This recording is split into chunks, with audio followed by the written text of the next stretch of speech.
안녕하세요. 제 이야기 좀 들어봐 주세요. 저는 올해 나이 60살 되는 여자입니다. 제게는 아들 하나, 딸 하나 있습니다.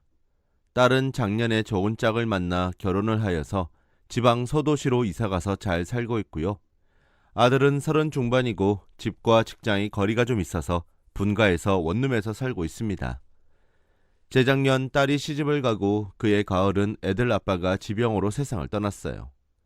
갑자기 허전해지는 집안 분위기에 저도 힘들었지만 아들도 많이 힘들었을 겁니다. 하지만 본인의 힘든 모습을 내비치지 않던 든든한 아들이었습니다. 그러던 아들이 작년 1월에 초등학교 동창이라면서 지금의 며느리를 데리고 와서 갑자기 인사를 시키더라고요. 인사를 온 며느리감에게 차라도 주려고 부엌에 다녀왔더니 과일을 이쁘게 까고 있었습니다. 예의도 있어 보이고 싹싹하게 보일 뿐 아니라 직장도 학교 교사라고 해서 마음에도 쏙 들고 무엇보다 아들이 많이 좋아하는 것 같았습니다. 거의 1시간 정도를 놀다 갔는데 흠잡을 곳 없어 괜찮은 아가씨라고 느꼈죠. 학교가 방학 중이라 제 아들도 여행도 같이 다녀온 모양이더라고요. 나이가 둘 다 35이니 그냥 그런 부분에 대해서는 개의치 않았죠.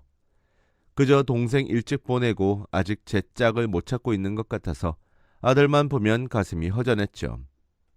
애들 아빠가 갑자기 돌아가셔서 아들 결혼까지 못 보게 되었지만 아버지의 허전함을 새 식구들이면 좀 메꿔지리라는 기대감도 있었습니다.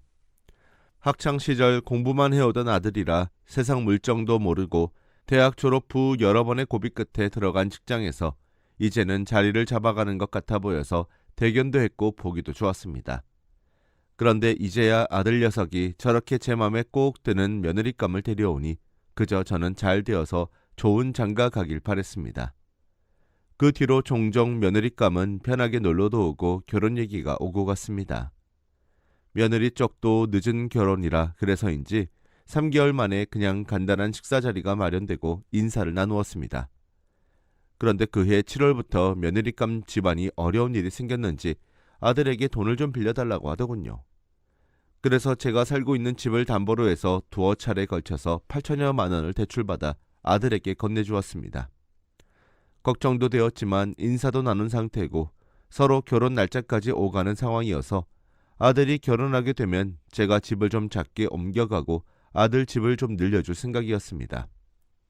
저는 아들이 결혼을 했다고 해서 며느리를 데리고 살 생각도 없고 시어머니 노릇하면서 아들 집에 드나들 생각도 더더구나 없었습니다. 그냥 무탈하게 내 아들과 잘 살아주면서 명절에나 한 번씩 손주들 얼굴 보면서 만족하고 살 생각이었습니다. 그리고 그 전에 제게 더 큰 걱정이 있었습니다. 아들 나이가 35살이 되다 보니 이렇게 30대 중반을 넘겼다가 40대가 훌쩍 넘을 것 같아 내심 걱정도 됐고 그저 도와줄 수 있으면 도와주고 싶었죠. 하지만 아들의 부탁은 이게 끝이 아니었습니다. 또다시 돈을 부탁을 하더라고요. 도대체 무슨 돈이 그리 필요하냐고 아들을 추궁했습니다. 그러면서 알게 된 게 놀라웠습니다. 그동안 아들이 예비 며느리에게 1억 3천만 원의 큰 돈을 빌려줬다는 사실이었습니다. 결국 저는 너무 놀라 미친 거 아니냐고, 네가 제정신이냐고, 결혼도 안 한 상황에서 그 큰 돈을 덥석해주냐고, 결혼을 했어도 그렇지 그 큰 돈을 어디에 쓰는지 알아야지, 여자에 미쳤다고, 아들 보고 나가라고, 내 눈앞에서 사라지라고 막말을 했습니다. 그렇게 하루가 지났는데 아들에게서 소식이 없더라고요. 할 말은 아니지만 딸에게 전화를 해서 하소연을 했습니다. 딸이 펄쩍 뛰더니 이모한테 전화를 했는지 언니가 우리 집을 찾아왔습니다. 언니를 붙잡고 한참을 울고 정신을 차려서 아들에게 전화를 했습니다. 업무 시간인지 전화를 받지 않더니 여러 번 하니까 전화를 받더군요. 아들에게 한별아, 엄마가 아무리 생각을 해봐도 이 결혼 절대 안 된다. 당장 집에 오늘 와서 엄마랑 얘기 좀 하자. 그랬더니 이따 저녁에 퇴근하고 오겠다고 하더군요. 언니는 형부한테 전화를 하더니 아들이 오기까지 집에 가지 않고 자고 가겠다고 하고는 고맙게도 옆에 있어 주었죠. 아들이 오기까지 그 시간이 이렇게 길 줄이야. 현관문이 열리고 아들이 들어왔는데 이모가 와 계시니까 고개만 끄덕하고 인사를 하고 남의 집인 마냥 서 있더라고요. 그래서 제가 말했습니다. 와서 좀 앉아보라고요. 그렇게 아들을 앉혀놓고 언니와 제가 아들을 바라보았습니다. 아들은 밥도 못 얻어먹은 모양으로 헬쓱해져 보였습니다. 그래서 제가 먼저 밥은 먹고 다니냐 했어요. 그랬더니 나지막이 됐다더라고요. 이모인 제 언니가 먼저 한별아, 이 결혼 안 되는 거 알지? 도대체 그 아이는 그 많은 돈을 어디를 쓴 거라니? 아니다. 알 필요도 없고 난 네 엄마 말 듣고 기가 막혀서 내가 이 집을 떠나지 못하고 있다.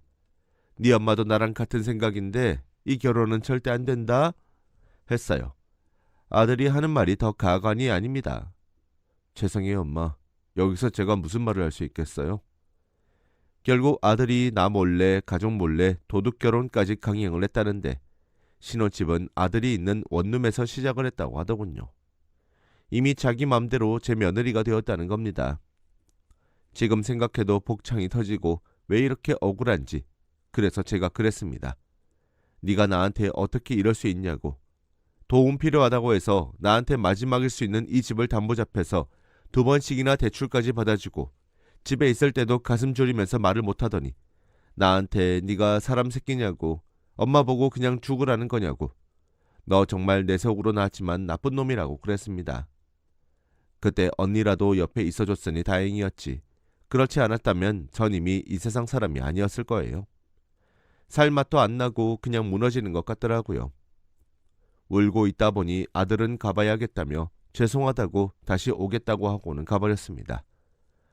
언니를 붙들고 밤새 울다가 잠을 조금 자고 새벽에 발길을 언니와 함께 아들이 살고 있는 원룸에 찾아갔습니다. 마침 주말이라 아들과 며느리가 된 며느리인 그 아이가 함께 있더라고요. 일단 들어가서 제가 소파에 앉아 주위를 둘러보았습니다. 혼자 살 때랑 별반 다를 게 없더라고요. 그리고 단도직입적으로 말했습니다. 다른 건 몰라도 내게 빌려간 돈 8천만 원에 대해서 차용증은 쓰라고요. 지멋대로 며느리 된 여자를 며느리라 이제 칭하겠습니다. 그랬더니 며느리가 하는 말이 어머니, 부부간에 도움을 좀 주고받을 수 있는 거죠. 그렇다고 부부간에 주고받은 돈을 차용증 쓰는 사례는 없어요. 그리고 저는 한별 씨한테 돈을 빌렸지 어머니께 빌리지 않았어요. 한별 씨가 어머니께 빌려서 제게 주었는지를 몰라도요. 이렇게 당당하게 말을 합니다. 그래서 제가 그럼 그 돈의 출처라도 좀 알자고 했습니다. 도대체 말이 안 통하더라고요. 아들 녀석이 멍청이인 거죠. 내 탓을 해야지 누구 탓하겠습니까? 지들은 남편과의 돈거래인데 그 출처를 시댁에 밝힐 필요가 있느냐면서 저보고 아들하고 해결하라는 식이더라고요. 언니가 말을 했습니다. 배은망덕한 것 같으니라고. 어디서 지멋대로 혼인신고라고 해놓고 이렇게 사람을 우롱하면서 애들 가르친다는 교사년이냐? 그랬더니 며느리가 누구신지 몰라도 지금 제게 욕하셨어요. 바로 경찰 부릅니다. 말 함부로 하지 마세요. 이러는 겁니다. 그래서 제가 한마디 했죠. 네가 내 며느리 됐다며? 여기 이분이 이 시어머니 언니 되시는 분이다. 그래, 나도 욕 좀 해줄 테니 경찰 불러라. 그랬더니 아들놈이 뛰어오듭니다. 엄마, 이모, 나가세요. 제가 죄송해요. 일이 이렇게 돼서 그리고 제가 다 갚을게요. 저 이 사람 사랑해요. 오늘은 그만 가주세요. 제가 조만간 찾아뵐게요. 이 악물고 참고 있는데 아들이 저리 말하니 할 말이 더 없고 며느리 잘 얻는다고 좋아했던 저는에게 내가 넘어간 게 아쉽기도 하고 눈물만 하염없이 나오더라고요. 그 길로 나와서 언니는 형부 좀 챙겨야겠다며 집에 가고 혼자서 땅을 치며 소리내어 꺽꺽 울었습니다. 다음날 아침 일찍 딸이 내가 걱정된다며 사위랑 같이 저희 집에 왔습니다. 딸 얼굴을 보니 가슴이 또 미어지더군요. 내가 세상을 잘못 살았다고 한참을 붙잡고 울었습니다. 제가 좀 진정이 되니까 딸이 제게 묻더라고요. 엄마, 그 여자 그 많은 돈은 다 어디에다 썼대요? 그러게, 그런 말은 안 하고 상관하지 말란다. 네 오빠가 준 돈이라고. 참 웃긴 게 엄마, 내가 SNS 뒤지다가 그 여자 사진 찾았는데 근데 결혼 사진도 있더라고요. 내가 아무리 봐도 그 여자 맞던데 오빠 그거 모르지 않을까?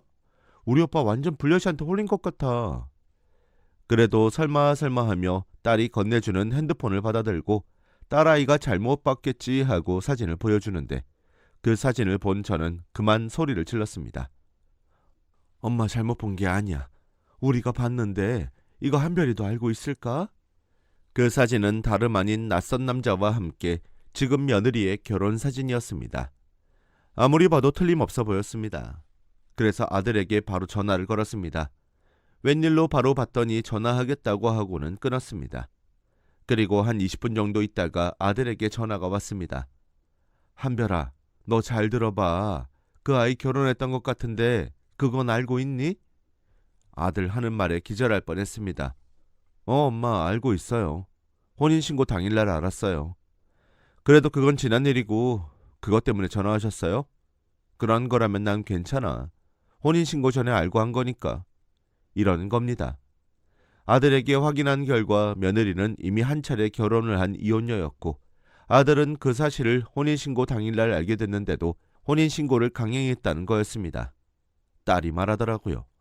혹시 그 여자 더 숨기는 거 있는 거 아냐? 그 말을 듣고 보니 며느리의 모든 것이 의심스러웠습니다. 가족관계 증명서를 띄고 결과는 참 처참했습니다. 가족관계 증명서를 확인한 딸과 저는 또 다른 비밀을 알게 되었습니다. 세상에 며느리에게는 3살배기 아들까지 있었습니다.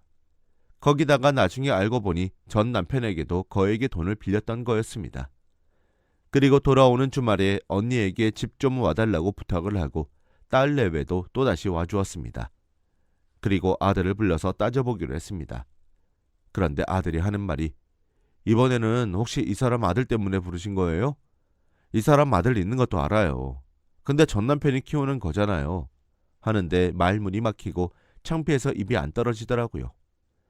그런데 며느리는 오히려 억울하다며 자신은 남편이 혼인신고 전에 이혼했다는 것도 아들이 있다는 것도 말했을 뿐 아니라 자신의 어려운 경제 상황을 이미 남편에게 다 이야기를 했고 그걸 돕겠다는 남편의 말에 만남을 결정했다고 그리고 가족에게 돈을 빌려오라고 종용한 일은 결코 없다고 주장했죠. 뿐만 아니라 남편이 동거 생활 중에 특정 종교에 빠져서 집을 자주 비웠다고 오히려 본인은 그럼에도 불구하고 잘 참고 살고 있다고 이야기를 합니다. 도대체 이런 말들을 눈 하나 깜짝 안 하고 또렷하게 말하는데 모두가 혀를 찼습니다.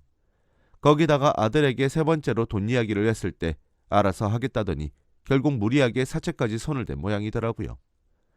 저는 그것도 모르고 곧 갚을 줄 알고 집 담보에서 돈을 2번씩이나 해주었는데 이자를 내는 것도 이젠 버거웠습니다.